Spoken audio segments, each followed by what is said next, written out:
Hollywood has done it again. They've taken a franchise with so much potential and just defecated all over it. Yes, it really is that bad. I'm Ash Dixon, and this is Ginx News. Right, Borderlands. We always knew it was going to be a show. From the original script getting multiple rewrites, to the film being shot back in 2021 and then getting reshoots 2 years later, to the bizarre casting choices. The writing was on the wall.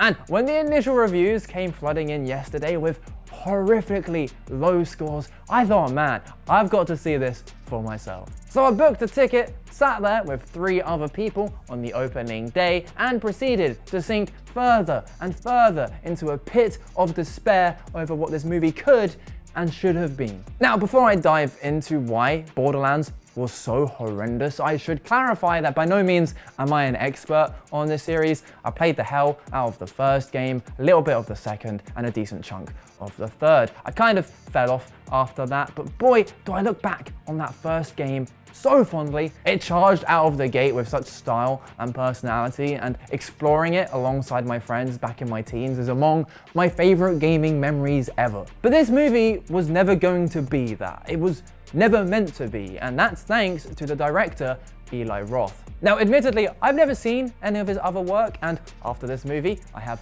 no interest in doing so. But I also don't think he's ever played any of my favorite games either, you know, like Borderlands. Just take a look at this interview clip. Well, I wanted to stay true to the spirit of the game, which is fun and silliness and anarchy and no rules and total craziness. That was fun. We could really stay true to the design and detail of the game and the weapons, but we could really change things, whether it was the casting or the story. I just wanted a big, fun popcorn movie. Everybody goes and has a great time. Now, if this was a Bethesda game, this is where it would pop up with everyone disliked that. Because here's a man who has clearly misunderstood the games at a fundamental level, and yet has the arrogance and audacity to use it as his PG-13 popcorn plaything. So yeah, there's no point reviewing it for its authenticity or accuracy, because those elements were never considered. And it's with that in mind that the casting suddenly makes sense, because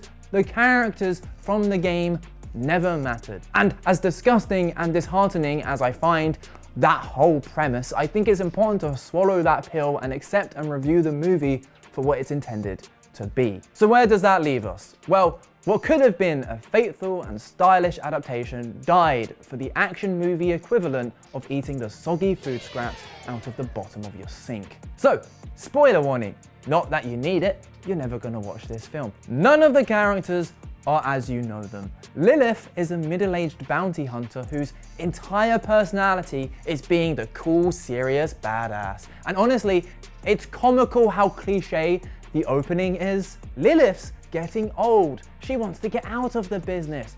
But guess what? She gets offered one last job that she just can't refuse. Who by the slimy boss of Atlas Corp, who is introduced by doing a slow clap after she kills his goons. The job? To rescue his daughter, Tiny Tina, apparently, who has been taken by someone. They never really explain who. Oh, and Tina is now a clone made from the blood of the ancient Iridian race. She was created so that the Atlas boss man can open the vault. Makes sense. He had sent Roland beforehand, but he decided to escape with Tina from the space prison back to Pandora, along with Krieg, who, by the way, is the most redundant character of all time. His introduction is literally him breaking through the glass door of his cell as Roland and Tina are escaping. He wasn't drugged up with super strength and the door wasn't weakened or anything. He just miraculously breaks out. Like, bro, they have the tech to build a space prison, but not a prisoner-proof door? Like, what? And because he's a psycho, he just starts wailing on the nearest guards, and then, on a whim, decides that's enough crazy time, he's going to dedicate his life to helping Tina and Roland. But here's the thing, All the characters are just as one-dimensional because the movie is just a constant barrage of action sequences. So anytime there is some dialogue, it just turns into a huge exposition dump. Every now and then they'll try and throw in a poignant moment, but the shift in tone is so breakneck that it just feels unbelievably awkward. And the whole movie is just riddled with these nonsensical plot holes. The enemies just miraculously turn up at the right place at the right time. They establish Pandora as a lawless, trash heap planet. Yet later, when they're driving away from an army, the gang escape by turning into a boarded off road with loads of signs that say danger and do not enter. They warn of the oncoming monster fields or whatever. But who on Pandora went through the effort of putting those signs there? The health and safety team? The Pandora Borough Council? Like, what? And to be honest, it's really hard to criticize the actors because the script is just so abysmally bad. Yeah, Blanchett did not work as a badass action hero, but man, with that dialogue and direction, she was always doomed to fail. Kevin Hart plays Roland as the straight guy, but the only thing he's given to work with is man that shoots gun. Tina's actor was literally told by the director to be like Harley Quinn as a kid, which is all you need to know. And I haven't even mentioned Jack Black yet, but he does such an impressive job of replicating the cadence and inflections of Claptrap that you might as well have just hired the original voice actor. And it's just sad. This had a $120 million budget and the hopes of millions of fans. Luckily for me, I'm not some hardcore Borderlands lover, so I can just about let this go. But here's the real kicker. The producer was Avi Arad, the same guy who's penciled in to make the live action Zelda movie. I apologize for the part of you that just died inside when you heard that. So, the Borderlands movie. My rating, 3 out of 10. And maybe you've seen it for some reason. Let me know what you think, and maybe you can explain what went so horrifically wrong. Let us know down in the comments. Right, let's round off the rest of the news with a nice and spicy quickfire round. Turkey has banned Roblox indefinitely. Why?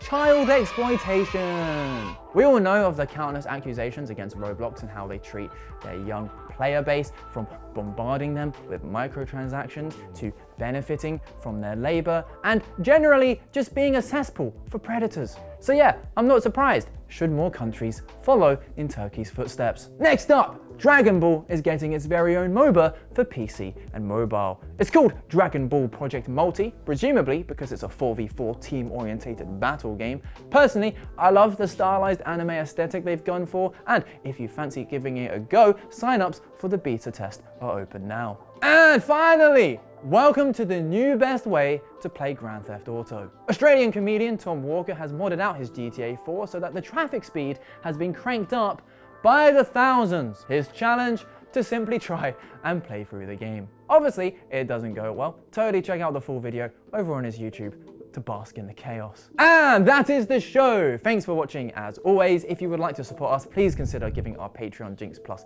a little 7-day free trial. Otherwise, I love seeing that subscriber number slowly go up. It's a nice dopamine hit that I now need going into the weekend. We'll see you back here on Monday.